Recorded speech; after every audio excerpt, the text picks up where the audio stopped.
Good evening and welcome. My name is Christopher Balzano. You are listening to Tripping on Legends. Thank you to my audience coming in from midnight.fm, where it is always midnight.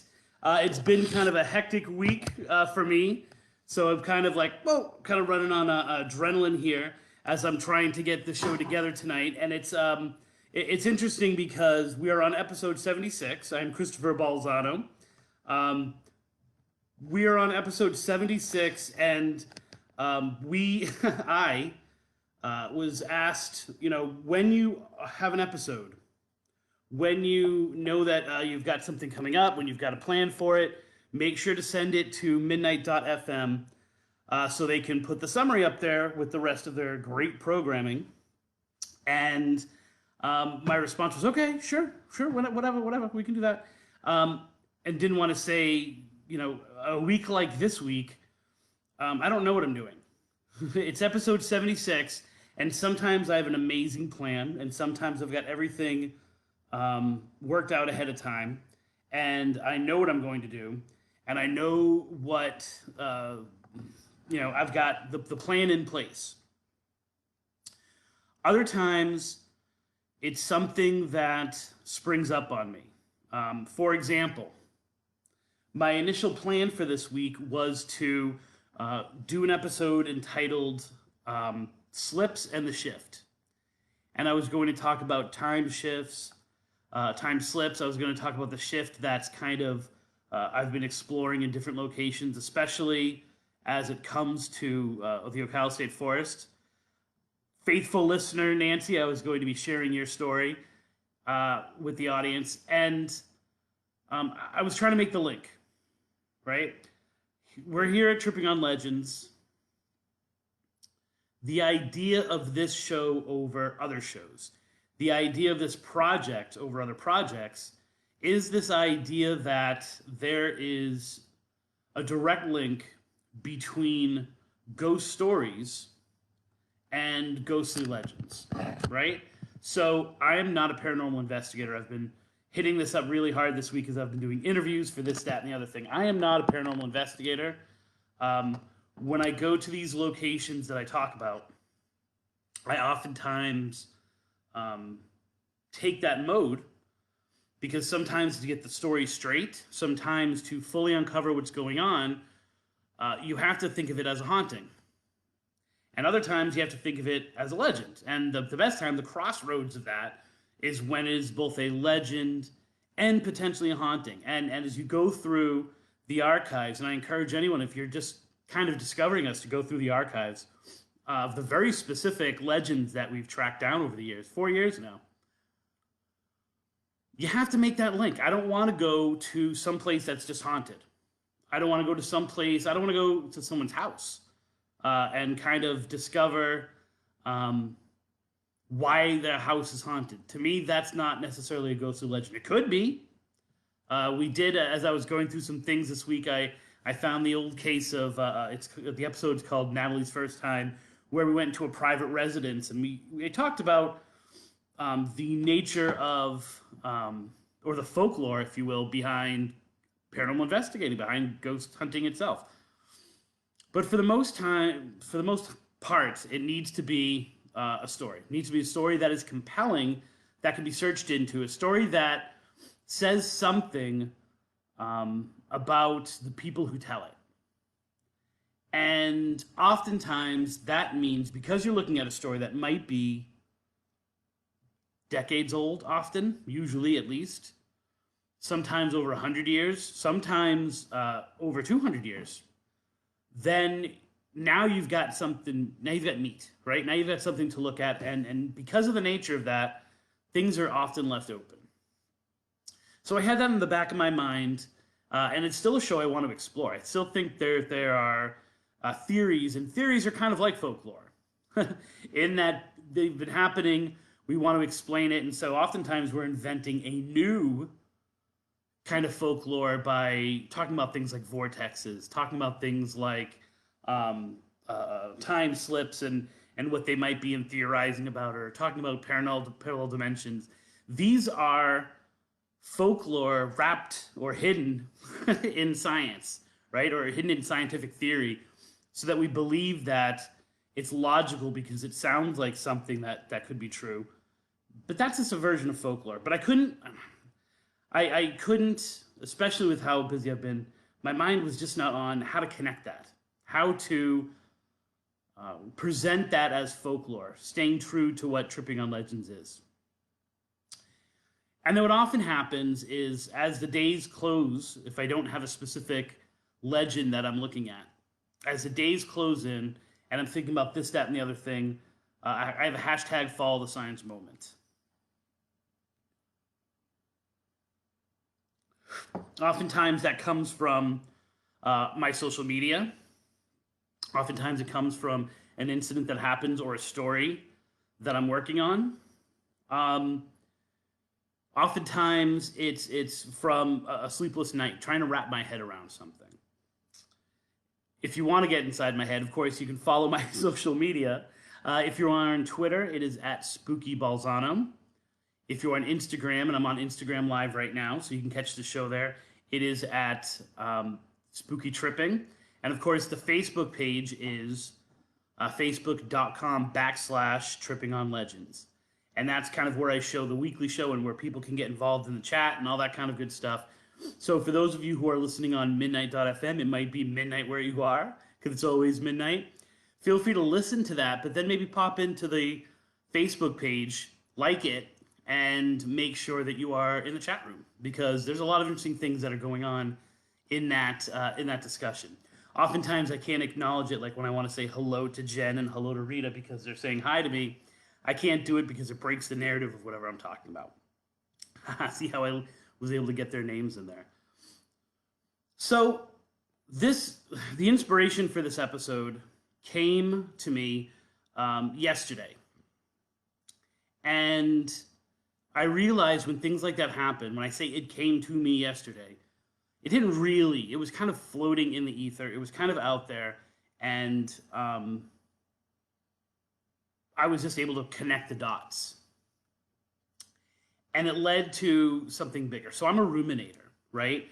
I don't just splurt things out, like, I tend to have a habit of maybe too much, if you ask the people around me in daily life, ruminate on things, let things kind of reach a boil, right? Let them stew for a little bit, and then usually I come out with something. It's the reason why the Haunted Ocala book's not done, because there's so many ideas that they're just kind of going round and round, and then it takes a while for them to percolate. I used to cook. I still cook, but I used to work at my sister's sub shop and basically kind of ran her catering service, and we were so I learned to cook, and one of the things I always say to my kids when I'm teaching them to cook or when we're cooking in the house is, this flavor will change. The flavor complexion will change the longer it cooks. It'll taste 2 or 3 times different as we go.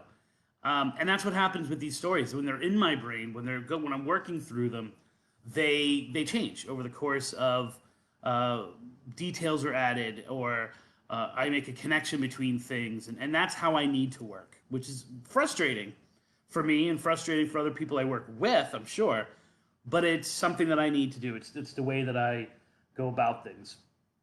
And there are really 2 things that spark this. The first is, I'm going to show you guys some visual aids here.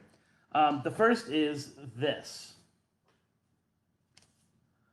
which, if you can't see, is it's my file on Dead Man's Oak. And Dead Man's Oak is a story of a headless soldier, or a headless thief, depending on which version of the story, in central Florida in the Ocala Forest, who is said to haunt that area. And that area is really ambiguous of what it might actually be, right? And that's the compelling part of that story. And since I've started research into the Ocala Forest, I now discover there are other headless legends, and there are other places where Dead Man's Oak might be, right? And it actually leads to this idea that maybe there is no Dead Man's Oak, that every oak is Dead Man's Oak. Kind of one of those things where, you know, like every town has a has a has a haunted railroad intersection where kids died after being hit by a train. And I was thinking about how there are no solutions sometimes to folklore. There's no solutions to a ghost story. Whether it's a true ghost story and you just can't get to the bottom of it, or whether there is it's folklore and you really can't put the pieces together, or you don't know the best way to put the pieces together, and you're kind of left with a question mark. Then yesterday I was talking to Rebecca Genesis, who is an amazing researcher and writer who used to be here in Florida, and now she's in Las Vegas, I believe. And I wanted to send her a copy of Haunted Florida Love Stories. Haunted Florida Love Stories is coming out this time next week. And I got I got 35 copies. I ordered directly from the publisher. And then I sent out copies for people, and I've been doing events, and so I've been offering them discounts. But then also I wanted to send copies out to people who helped with the book. And so I literally went through all 35 copies that I had, getting them out to people, and one of them was Rebecca. Because Rebecca was crucial in my discovery and exploration of a legend that we're going to talk about tonight. And so there's that, right? This week, the middle of last week, I was preparing for one of my library lectures, and I had said something. I'm doing like a weekly, like I'm doing it every week. I had said something about how I wanted to put a little more pop into the presentation, so I would be putting some EVPs in. And so I was looking over some EVPs in specifically about this location that Rebecca had helped me develop, and I was getting goosebumps myself. These have never been put out there. These have never been explored because of the nature of the episode. And that's the last one I'm going to talk about tonight. So you're going to have to, that's a little teaser right there. But in listening to these EVPs, I was once again overwhelmed by the story there, and not the folklore. I was overwhelmed by the real nature of the paranormal going on there. And then when Rebecca said a very simple line to me as we were talking, because I was telling her that I had watched these, that I had been listening and putting in these EVPs, and her response was, someone needs to help her cross to the other side. And I was overwhelmed and got into that ruminating mode of helping this ghost get to the other side, and helping this ghost in particular find some kind of peace. And it struck me that there are some cases that still haunt me. There are some cases that I have been on where I have taken the story as far as I can go with it, right? If you're a fan of the old episodes, we used to say, so we can put a pin on that? And we go, yep, we can put a pin on that. And it was, we had explored that story and answered the questions that we needed to answer as best we could. And so there really was no reason to continue talking about it or to continue exploring about it. But then there are other episodes and other legends that I've looked into where that question mark at the end was enough to keep that story in my head. And it was enough to make me want to, or become obsessed with, I should say,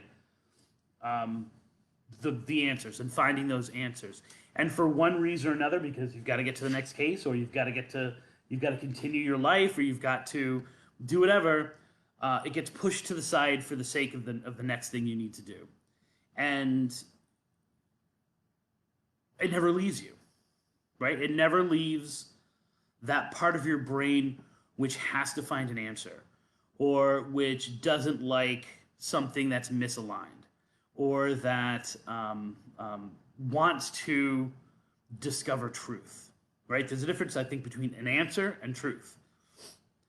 If you have a story like that, you can feel free to call it 813-418-6822. So if you've got something, if you're an investigator or a legend tripper and you've got a story that just always plagues you, if you have a paranormal experience that has never been significantly put to rest for you, feel free to call in and share that with us. And I'm going to go into 4 cases, if we've got time for, at least 3. And these are 3 cases that are part of Tripping on Legends. I've written about some of them in books. I haven't written about other ones. If you are in the Facebook feed, you'll actually see a link to all of the episodes that I'm going to reference today. And if you're not, then, you know, if you're getting this on podcasts, wherever you get your podcasts, it's going to be in the show notes, the different episodes that I'm talking about. And the one that's not in there is the first one I'm going to go to. And it's a lot easier to find because it probably is the most famous, or at least the most asked about legend that we've explored, and we're not the first ones, and that is the legend of the Devil's Tree. And I'll give you a brief summary of it, but you can go into the links and you can find out a lot more about these. Because oddly enough, the stuff that I'm exploring or the stuff that's compelling to me about that case are not necessarily in those episodes anyway, or not a lot. Devil's Tree was some place that we went to early on. I mean, I think it's episode like 12 or something like that. I think it's episode 6 where we start to talk about wanting to go, and then we actually end up going. The Devil's Tree is in Point St. Lucie, Florida, and it is an indestructible oak tree. And oddly enough, especially Jen, considering what you said in the chat room, most of these revolve around trees tonight. Maybe that's a connection. The Devil's Tree is the site of one of the most famous serial killers in Florida. One of his murders. A guy by the name of Gerald John Schaefer, who has been the boogeyman of Tripping on Legends. We've actually picked up his voice in different locations that make us feel like he might be connected to them. And of course, you know, there are other cases that are like, when you get to the end of the road, you're trying to figure out what happened, his name pops up because he really terrorized women in the late 60s, early 70s. And he kind of had a specific MO. And the MO usually involved 2 women. His MO involved hanging them from trees. That's actually how he was caught, was because someone found these, not the one, regardless of what Wikipedia says, not the ones that were found at in Point St. Lucie in Oak Park, but somewhere else, and they connected them to an assault that he had done where the girls had gotten away. But at this oak, in Oak Park, in Port St. Lucie, there is a connection to his murders. So 2 bodies were found nearby, and it is believed that he hung them from the tree. Later, he went and dug them up, or took them down, and then, you know, kind of buried them in a shallow grave nearby. So there's a lot of folklore that surrounds it, and it is beyond a doubt one of the most haunted places in all of Florida. It is, you know, St. Augustine is St. Augustine, but this has got to be one of the people who are in the know go there, and they get all kinds of evidence. it said you can't destroy the tree where he hung the women, and he was never convicted of the murders at that tree. He actually flatly denied it, which is hilarious because he copped to every other crime. The legend goes that he was killed in jail by Lucas. Can't remember the first name, because he was going to spill the beans on who had killed Adam Walsh, and that either O'Toole or Lucas killed him in jail. I think it actually was O'Toole, which actually didn't happen. But he was friends with he was friends with O'Toole. He was friends with Bundy when they were in jail in Florida. This was a bad guy. And the tree itself is indestructible. You cannot destroy it. On multiple times, they have tried to cut it down, and the saws break. They've tried to burn it down, and the fire went out. It's said that if you take a piece of the bark, you will fall under a horrible curse. You need to listen to the episode, because Tripping on Legends took a piece of the bark and fell under a horrible curse. It was actually really, really intense. The only time I feel that something really evil or really scary or spooky actually followed us home was that night. And so if you're just getting into Tripping on Legends, you've got to go back and you've got to listen to our Devil's Tree episode. And I was compelled by that story because of all those different elements, right? I mean, it's this really crazy story. We posted in the episode, the follow-up episode, a lot of the weird voices that we got on tape and stuff like that. We don't analyze our EVPs too much. We just put them out there for people. And, you know, there was a lot of stuff surrounding that case that was coincidence, that couldn't be explained, that was like, well, I mean, if you look at it, Natalie and I both suffered horrible dreams after that, even though, like, neither of us really have dreams. Me more than her. I mean, it was a really interesting case in that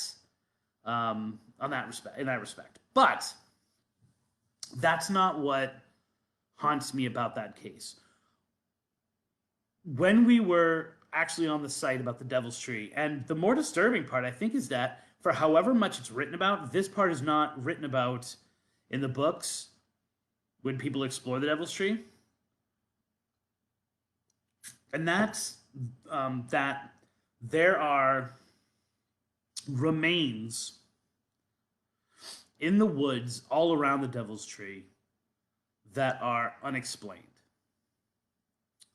Now, when we went there, we had a 10-year-old, I think, 12-year-old, I think he was 10, kid who intercepted us in a playground and said, "Hey, you guys looking for the Devil's Tree?" And we're like, yeah. He's like, come on, I'll show you. I mean, it's that well known in that area that a kid, seeing us looking like we were lost, actually said, "Come on, I'll take you to the Devil's Tree." And he was our guide. And was a foundation in the woods that was destroyed, right? So it really was just like the foundation that was left. There were some stairs. There were some other things that were unexplained like that. We found an area that had what looked like almost like a sacrificial altar and some bird feathers and stuff. And I was like, all right, well, that fits into the idea that this is someplace that cults find, right? The kid said to us, "Oh, no. This was that killer's house. This is where he lived. And so that's why, this place is haunted, is because he would commit murders and then he would bring the bodies back to his house." And so he got the story messed up, right? Which is fine. He's a 10-year-old. The fact that he knew that much was pretty creepy. But there was this idea of, well, what is this location? Like, what's this building? What is this in the woods, in this place that is, it's developed because it's a park, and yet the area around the Devil's Tree specifically is not developed and can't be developed. We were able to find some records that talked about how they had tried to do certain things and were blocked. And one of the things that we discovered was that there was a school that used to be on the property as well, like a military academy. And that military academy had suffered from cases of sexual abuse, from beatings and corporal punishment, and had been been closed because of that. So we have this weird thing going on. You know, it's an idea I put forth in Dark Woods. It's an idea that I'm obviously exploring in the Ocala, which is, did Schaefer go to that park simply because it was easy to get there via canal and do what he did there, if it was him, in fact, who did it? Do what he did there, and then taint that area, right? Is he the one who soured the ground, and then all of the evil stuff surrounding that spot, that tree, especially in the woods around it, did he create that by what he did, right?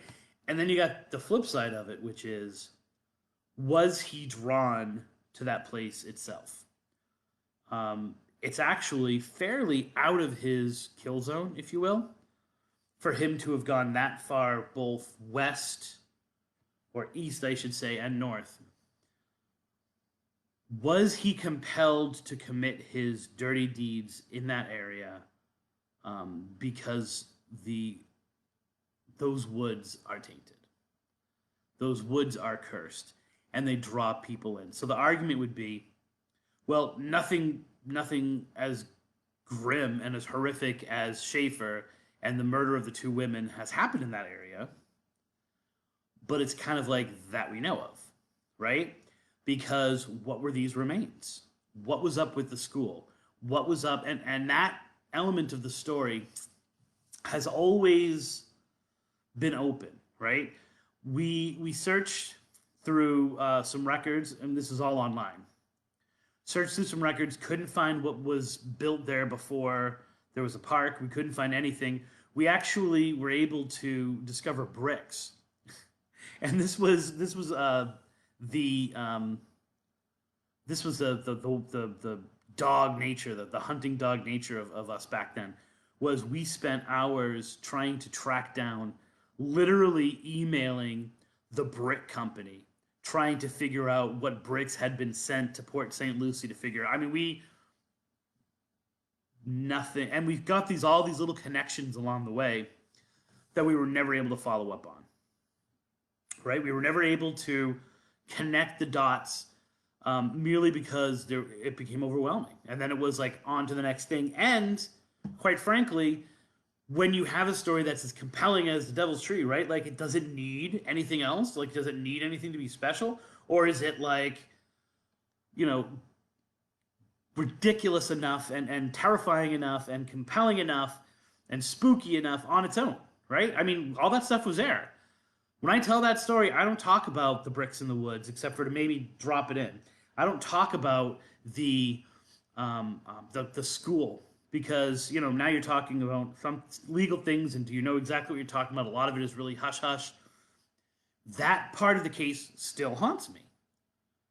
You know, so even though I felt like I've gone over it, and people then ask about it, and it's in every presentation because people want to hear about it, I don't feel that case is at an end. It still haunts me, what is in those woods. I know that there are dark spirits there. I know that there's a horrible energy there. But it's the other stuff, right? And I feel that that's the key to figuring out what is there. And yet, I wasn't able to go down those paths. And every once in a while, it clicks into my head, or I get a random email that was generated from a site that I went to searching for it, about these bricks and these structures that were in the woods all around the Devil's Tree, and no one is able to tell me what they are. No one is able to confirm or deny what these buildings were. Of course, like I said, the lore is that he lived there, but Schaefer didn't live there. He lived with his mom. But that's what people have done to explain it. So I'm that's one of the big cases, and it's not because of the reason most people think. That case still haunts me because I feel we didn't finish it. I feel that there's stuff that's still out there that we need to, it's a very mundane thing. Legend tripping is not always just about the moment. The moment is the reward, the payoff, oftentimes the thing that kind of ties it together. But it's all that research you do before and after that really makes the story compelling, right? That makes a legend that looks into that tells us who we are. And to not be able to get that with this story because I don't know where those damn bricks are from, leaves it open to me. And I feel that if I could unlock the secret of those bricks and those structures and the school, I would be able to maybe be able to figure out what's going on in the Devil's Tree. The next one, as I said, and I'm not going to get into this one too much, so you guys can see I have all of my old files because these are like the files that you put away that are not solved. So that was the Devil's Tree. And in doing that, I also pulled out, if you're a fan of Tripping on Legends, like for a while, old Spider-Man. This is the old one that had some of the cases that we were working on. The other one is connected to the Devil's Tree, and that is the story of Shiloh Cemetery. So if you don't know about the episode, if you've never heard the episode about Shiloh Cemetery, it is a cemetery in Central Florida, but like northern Central Florida, in the town of Sanford, which is potentially also one of the locations of the Dead Man's Oak. And it is... So there are all these cemeteries that kind of together form what is known as like Sanford cemeteries. Wintergreen cemeteries, I believe they're called. And when you go into them, they get progressively worse, right? They get progressively more neglected. Right before you get to what's known as Shiloh Cemetery, there's a cemetery called Jackson Page. And it is one of the most important cemeteries in the state. And they're just kind of rediscovered it, and they're helping to renovate it, and it's getting the cleaning and it's getting the attention it deserves. This has some pretty important African American historical people in Florida. And that, when you get to that and to Shiloh, they are African American and then poor cemeteries. Jackson Page is primarily African American. Shiloh is African American and for the poor of that area, which is why they're neglected.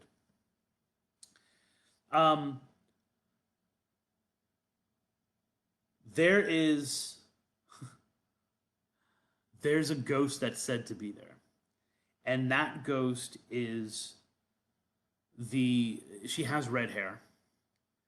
She is a skeleton, right? And actually, I take that back. She doesn't have red hair. She's a skeleton, and she is said to be wet. She walks around the cemetery. She's been spotted there by all these different people over the years. And no one knows who she is. No one can identify the body or the woman. And it's one of those really creepy stories in that no one can really point to what might be causing this. All they know is that the story is that she was dumped in water, and she was dumped in water to the point that, or for enough time, that most of her flesh was eaten away. Which is why at the cemetery she has this long flowing hair and then a skull face. I mean, it's really grim stuff. Twice I've been there. And part of the reason why this story haunts me is that it is connected to this abandoned, neglected is probably a better word, cemetery. And the first time we went there was on the road trip. I'll explain the redheaded part afterwards. Actually, it's totally connected to. We were doing the haunted road trip in 2018, I believe, 2017, and this was the one we hit when we were on our way out of the state, on our way up to North Carolina, and then eventually Indiana. Which is why the redhead part one, why the redhead comes up. We were on the trail of like 3 different red-headed ghosts during that trip. This was not a red-headed ghost. The potential person who this ghost might be is a woman by the name of April Stone. And April Stone was killed in 1991. Her body was found in 1991. It's pretty set that she was killed by a guy named William Devon Howell, who is a serial killer who was caught, I believe, in Connecticut and charged with crimes and serving time in Connecticut. But it's believed that he also did this. The reason why it's connected to the first one was that I strongly believe whoever that is, and April has red hair. That's the connection. And she was found wrapped in a rug, I believe, not too far from where Shiloh Cemetery is, but not in water, and not so they're people who were connecting. And it was like, well, it doesn't really make sense. I think there was water in the name of the street or something. I mean, it was a real obscure kind of connection, or the road that she was by had water, but nothing to that strength of, you know, the fish ate her face off, and I mean, there was nothing to connect that. But when we were there, oh my word. I think the episode is called Whispers and Screams from Shiloh, because there were so many spirits at that cemetery who were on us. And there was, in particular, a man. There were 2 men, and sometimes they were conversing. It seemed as if it was one man who was dominant over the other man. And I got the feeling that it was almost like a deadly tutelage thing going on. That these were these were killers, murderers, and the older one was teaching the young one about it. And they were on us. I mean, the things that they were so nasty to what they were saying to Natalie. I mean, we were almost got red faces listening to it, because, you know, then we were on to the next part. We were on our, you know, hours and hours of road to North Carolina. So we listened to what had happened in Shiloh, and they were so loud and it was so obvious. And they were constantly like using nasty words to describe Natalie and telling us, it's not that get out kind of EVP. I mean, this was like straight hardcore, being very specific.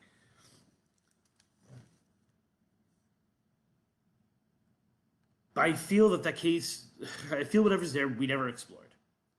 And the funny thing is, we've been there twice. It's in Florida Haunted Love Stories, so I wanted to go back and get daytime photos so that I could put them in the book. So when we were exploring that area, the next summer, we stopped by there really quickly, and we got it. We didn't really get any bad vibes or anything. But there's something about that case. So unlike some of the ones I'm going to talk about tonight, I don't know what's compelling about that one. I don't know why I'm continuously drawn to this Shiloh cemetery and the woman that's there. And it's not because over time the legend has had her have red hair, and you know my passion for redheads. There's something else about it that I can't put my finger on. There's something I feel that in those EVPs and in those voices and in the history books somewhere, there's something I'm supposed to do, and I don't know what it is. And that's the really annoying part, is that, I'm so, okay, I need to do this. This is what I need to accomplish, A, B, and C, and that unlocks something, and that will give me a path, and I don't know what to do. And this is another actually story that I'm rewriting for. It actually wasn't in Florida, Haunted Florida. It's in the Ocala book, the new one.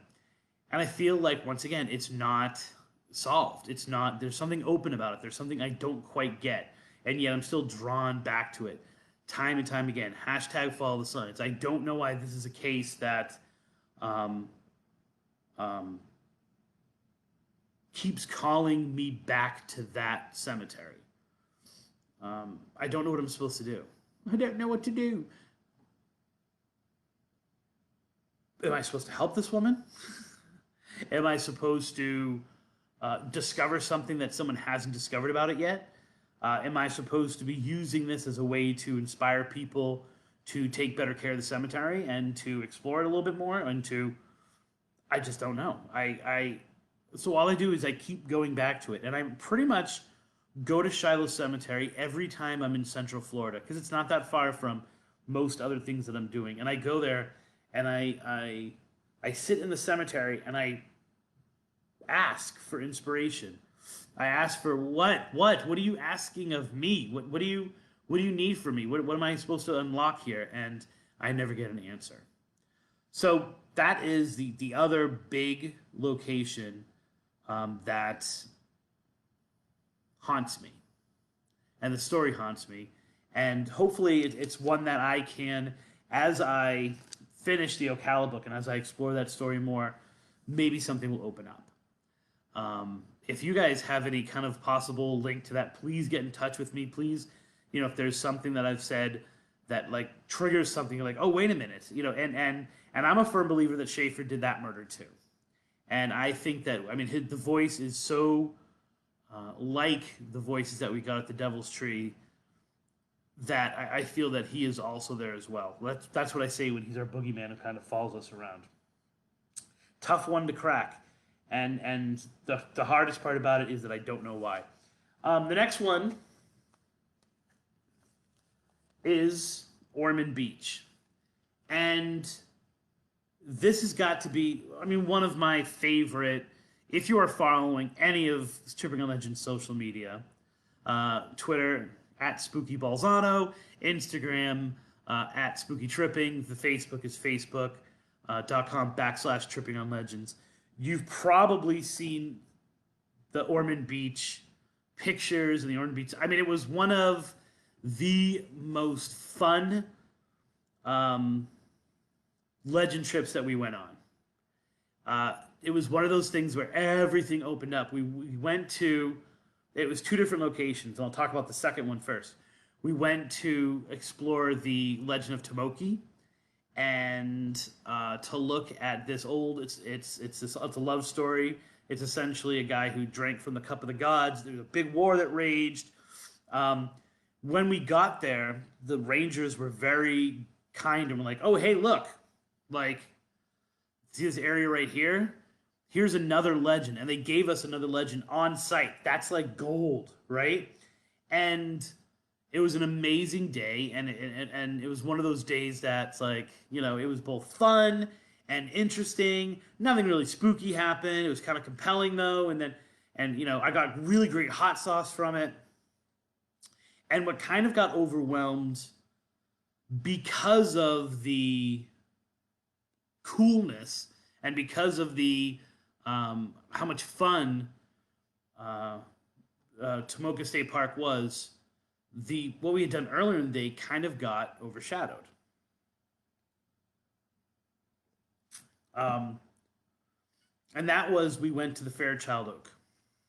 And the Fairchild Oak is maybe 10, 20 minutes. They're on the same stretch of road. Like the road begins with, I believe it's called Bugalow Creek or something like that, ends with Tomoki State Park. It's a beautiful stretch of road. A lot of Canadian motorcyclers. And we went to this Fairchild Oak, which is also known as the Suicide Tree. And this is a location where people have experienced immense grief while sitting under this tree. Thoughts of suicide. The tree itself has been the site of several historically confirmed deaths or suicides. And it was one of those, we went there, it was on a Sunday. I think the episode's called A Gloomy Sunday. And we doubled down on the legend by playing the suicide song. The infamous, like, if you listen to this song, you will kill yourself. It's been banned in 87 countries, all that kind of good stuff. We went in, we explored that, and we listened to the song. And then it was like, okay, boom, let's go to Tomoki. That location still haunts me. One of the interesting things about it is that if you watch the video,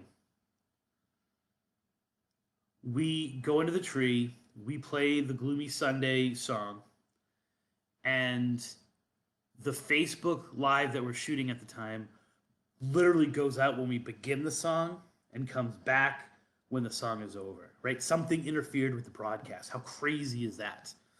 But the other part that's compelling about that, and I'm going to give this one a little bit of a rush because I want to get to the last one, was that we had done pages and pages and pages and pages and pages and pages and pages and pages of research, and this is actually only part of it because I lost part of it, on the family that lived in that area and the horrible curse that might exist there and what might be real grief and tragedy. It is the #1 location, I think, in the world, or in America, I should say, of slave uprisings. It seems to be the only place where consistently slaves were rising against their masters and taking over plantations. But there also was a lot of sketchy stuff and murder and suicides. And as we were exploring these, we would go down this one path of it and we couldn't get back out. So this is one of those rabbit holes that was so deep that when you get to the bottom, you don't climb out, you just fall asleep, and then you wake up and you're back on the top. And there were so many strands of that story that I still wanted to explore. There were so many branches of the family tree, the Fairchild oak, that I felt we didn't look into enough. That we had all of this stuff and we didn't connect it. You know, it was like we found all these puzzle pieces, but we didn't have the cover of the box to put them all together, and so we just kind of went on to the next one especially because Tomoki is so distractingly interesting and able to, like, boom, boom, say things for sure. This is one I think that really I'm going to open up. Of all of these cases, this is the one I'm going to open up once the book is finished so that I can really maybe redo the Fairchild Oak because it's got such a great story and legend to it. And yet there was so much about the history of it that didn't. So if you know anything about the Fairchild Oak, like, please get in touch with me, get in contact with me if you've got other information about the Ormond family. I remember actually, I know why I don't have a lot of notes. I have them on index cards. I have literally like 3 dozen index cards, I just remembered, that have details about the locations because I was taking notes, in a library and putting them on index cards like old school. And I have a folder, like a picture album that has all these index cards. Just remembered that. Got to pull that back out again. I think of all of these cases, this is the one that I'm going to, research-wise, kind of follow up on the most. And then we get to the granddaddy. This is the final one. And I feel that at some point, someone's going to say to me, can you just shut up about this location? And that is lovely Fort Desoto. And I can't, based on time, get too much into everything that has to do with Fort Desoto. I've put I think if there's 3 episodes out there, there's even a Fort Desoto 1 year later. We call this the case that killed the show. In that we stopped for a while after doing this case because of one of the legends is a woman, and this is the compelling part to me. This is the part that is unsolved. This is the part I need to solve. There's a woman there who lost her children due to yellow fever.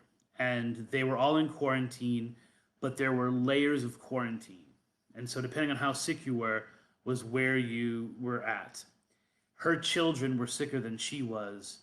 She was separated from them, and they died in a separate hospital, and her ghost is still at that site. And as I was going through the EVPs of Fort Desoto, which are crazy, we got so much there, there's this one of a little child who goes, "You scared me." And it's clear as day, "You scared me." There's another one that says, "We are not what you expected." That one. But then the killer one is Natalie is talking to the mother, trying to address her directly. And she says to her, I know how you feel. I'm a mother. I know how you feel. It sucks. I know. And then clear as day a voice goes, "No, you don't know how it feels. And it was loud enough that on the way home, we could hear it through the car stereo without any manipulation whatsoever. And it was one of the most somber moments of my life, or at least in my tripping / investigating life, in that it's not all fun and games. It's not interesting. It's not spooky all the time.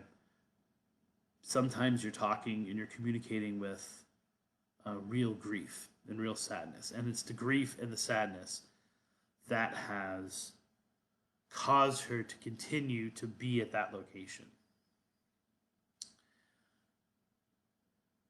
It was too much for Natalie. Hearing those EVPs again, I haven't really been able to sleep. Not that I'm sleeping well anyway, like most of us. I haven't been able to sleep for the past couple of nights. Visions of what that woman might look like. The sound of her voice on that EVP has just been rolling around in my head and rolling around in my head. And much like the Tomoki one, that was supposed to be a fun legend trip. It was also the legend trip with the flirtatious fisherman ghost. And then Rebecca Genesis opened up this other side of the stuff that was going on there. And last night she said to me, like, she needs to find peace. She needs to find the other side. And I don't know how to do that. That's not what I do. I'm not even sure if I believe in that kind of thing. I'm a legend tripper, right? I'm talking about how this story has to do with our guilt over yellow fever and our idea of wanting to put a face to this huge tragedy, make it smaller and more understandable by making it a woman who lost her children. There's no proof this woman existed. There's no proof that these children died or that she's there. There's no pictures of a woman weeping and crying and screaming the way people have reported. Like, it's unproven. It's a legend. It's not true, right? And that's the cool part, because I'm a legend tripper. But that's not what's going on here. What's going on here is that this woman is trapped there. And she needs help. I'm going to take a quick break right now because we need to get off of Midnight.fm because Tim Weisberg is coming on with his show. And if I'm not mistaken, good old Jeff Belanger is coming on. So I'm going to say goodbye to my Midnight.fm audience. I'm just going to wrap it up here with you guys on Facebook. So please listen to the show on Midnight.fm. Follow the social media. Twitter is @SpookyBalzano. IG is @SpookyTripping. And of course, Facebook.com/Tripping on Legends is where you can kind of find everything that you're looking for, and where we have these sessions on on Facebook. These live shows are also going on there, and people are in the chat room. Please make sure that you go to trippingonlegends.com. Once there, you can find all the different legends that I'm referencing. Get your podcast on iTunes, Google Play, wherever you get it. Please rate it. I'm getting so many more people listening and not a lot of people telling me what you think. So please go to wherever you're reviewing your podcasts, and even if it's good, if it's bad, whatever, let us know, let other people know, share it with someone so that they discover it.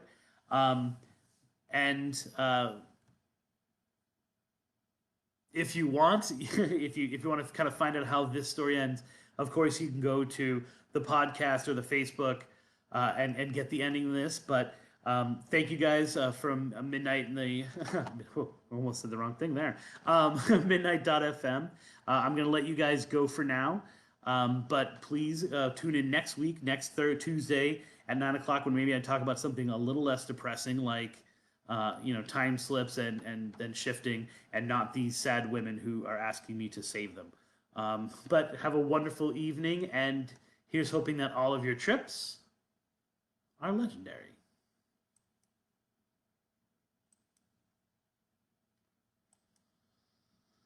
Okay, so when I rebroadcast this, I'll cut that out. I don't even know if anyone is still listening on Facebook, but I'm going to continue the story.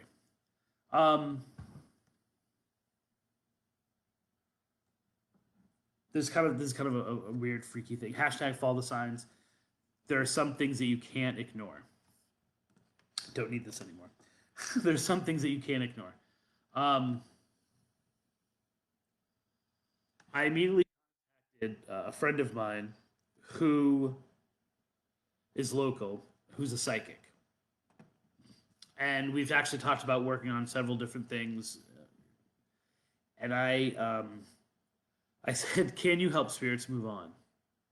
Now, last night I was trying to get to sleep, man. I hadn't slept, and I just wanted to go to bed. And this was like at 10 o'clock, like around this time. I started getting ready for bed. I think I messaged her because I couldn't fall asleep like around midnight, and we then text for like another 2 hours. It was because around midnight I sent, I think, my text at like 10. "Can you help a spirit move on?" And she was like, many times I can. And then she started getting impressions of what was going on and was sending them to me. And by the time she had texted me back, 2 hours had passed. And I said, "This is, I gotta go to bed." So I was literally hearing the ding, ding, ding of the messaging as she was messaging, and I went, "Nope, can't do it. I've got to go to bed." And all of a sudden, there was a smash against my bedroom wall. I mean, just like shook the house, like boom. And I was like, "Oh shoot, shit!" I can swear now that I'm not out of the thing. Like, I need to answer it. And it was once again proof that this is a woman who needs my help, and I don't do that. Like, I don't. That's not me, right? I am the. What is the human angle of it? Not what is the spiritual angle of it? Not do ghosts exist? Like, to do this, you have to admit to yourself that ghosts do exist. I'm fine with that. Ghosts do exist. It's not. That's not a debate inside my mind. The debate that goes on inside my mind is: do I separate what I do, which is looking for legends and trying to explain what their purpose and their meaning is, to something that's that deeply spiritual, to actually actively helping? It's one of the reasons why I got out of investigating. Was I felt that most times you couldn't help people, right? Most times you got to the point where you're like, "Yep, haunted. Good luck." So I'm compelled to go there. I mean, it was the inspiration for this show. It is literally haunting me. I cannot stop thinking about this woman. I can't stop rolling over in my head. It's not close. I mean, Fort Desoto is 2 hours away from me. And yet I feel like I need to go. And I need to bring this psychic with me to help move on. And it's really difficult. There's a lot of emotional things that are tied up with this case. It's the reason why we've done 3 episodes of it. There's a lot about the history of the show that's connected to this case. There's a lot about my relationship history that's connected to this case. So it's almost as if like something that is really hard to do just keeps circling back to you and circling back to you. Almost like this version of reincarnation where I'm getting something wrong with this. I'm not doing it the way that it needs to get done. And so it keeps showing itself back up like an old penny to make itself known so I can solve this. There are too many #follow the signs things having to do with this for me not to go out. And yet I'm not really sure I even believe that a spirit can be helped and can be moved on and all of those ideas. So it's a stretch for me to go out there and try to communicate with her and help her move on, and then tackling what else that leads to, right? I mean, it's a different level of, and I've feel like I've cleaned houses before. Like, I feel like I've helped spirits move on before. But I've put that side of myself away, and so it's really interesting to do that. Anyway, hopefully that's something I can do fairly recently, and I will keep you guys in contact or up to date about what's going on with that. Which means that if you want to know how this ends, you have to follow the social media at Spooky Balzano if you're on Twitter, at Spooky Tripping if you're on Instagram. The Facebook, which is when we can have these amazing discussions. Thank you everyone who was in the Facebook chat and was very active tonight. Facebook.com/Tripping on Legends.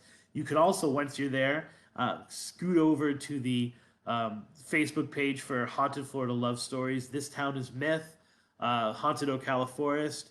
There are a lot of different branches on this Tripping on Legends tree now that you can kind of climb for a little bit. There, Jen, there's your last, if you're still listening, there's your last tree analogy for the night. And most importantly, go and listen to the podcast. If you haven't heard our earlier episodes, this is episode 76.